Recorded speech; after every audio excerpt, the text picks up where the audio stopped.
Vacation സമയത്ത് കുട്ടികൾക്ക് സ്റ്റവൊന്നും ഇല്ലാതെ ചെയ്യാൻ പറ്റുന്ന ഈസി ആയിട്ടുള്ള ഒരു മധുരം സ്വീറ്റ് റെസിപ്പിയാണ് നമ്മളിന്ന് കൊണ്ടുവന്നിട്ടുള്ളത് കേട്ടോ. ഇത് ഷോർട്സിലും റീലിലൊക്കെ കണ്ടിട്ട് തന്നെയാണ് കേട്ടോ നമ്മളിവിടെ പരീക്ഷ നോക്കുന്നത്. ഇവിടെ എൻ്റെ മോൾ തന്നെയാണ് ചെയ്യുക. ഞാൻ അടുത്തു നിന്ന് ഇങ്ങനെ ഇൻസ്ട്രക്ഷൻസൊക്കെ കൊടുക്കുന്നേ ഉള്ളൂ. അപ്പോൾ നിങ്ങൾക്ക് തന്നെ ചെയ്യാം കേട്ടോ. അപ്പോൾ അത് നമ്മുടെ ന്യൂട്രി ചോയ്സിൻ്റെ ബിസ്ക്കറ്റാണ് എടുത്തിട്ടുള്ളത്. അത് ബട്ടർ മെൽറ്റ് ചെയ്തിട്ട് അതിലേക്ക് നന്നായി മിക്സ് ചെയ്തെടുക്കണം.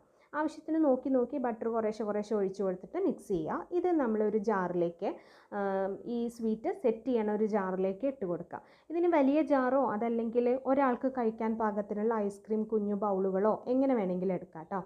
എന്നിട്ട് അത് ആദ്യം സെറ്റ് ചെയ്ത് മാറ്റി വെച്ചിട്ടുണ്ട്. ഇനി അടുത്ത ലെയറിലേക്ക് വേണ്ടി നമുക്ക് മിക്സിയുടെ ജാറിലേക്ക് ഒരു മിക്സ് റെഡിയാക്കി എടുക്കണം. അതിന് പനീർ കട്ട് ചെയ്തത് വേണം. പനീർ ഒരു വലിയ പീസോളം പനീർ ഫുള്ളായിട്ട് എടുത്തിട്ടുണ്ട്. അത് ജാറിലേക്ക് ഇട്ട് കൊടുക്കുക.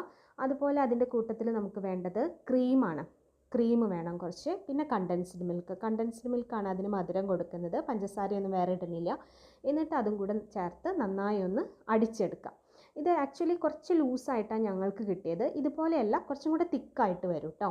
എന്നിട്ട് അത് അടുത്ത ലെയറായിട്ട് ഇട്ട് കൊടുക്കുക. ഇനി ജാറിലേക്ക് നമുക്ക് വീണ്ടും ഈ ന്യൂട്രി ചോയ്സിൻ്റെ ബിസ്ക്കറ്റ് തന്നെ ഇട്ട് കൊടുത്ത് ഒരു അരക്കപ്പോളം പാലും കുറച്ച് കണ്ടൻസ്ഡ് മിൽക്കും ഒരു ടേബിൾ സ്പൂണോളം കൊക്കോ പൗഡറും ബട്ടറും കൂടി ചേർത്ത് അടിച്ചെടുക്കുക. ഒരു ചെറിയ പട്ടയുടെ കഷ്ണം കൂടി ഇട്ട് കൊടുക്കുക.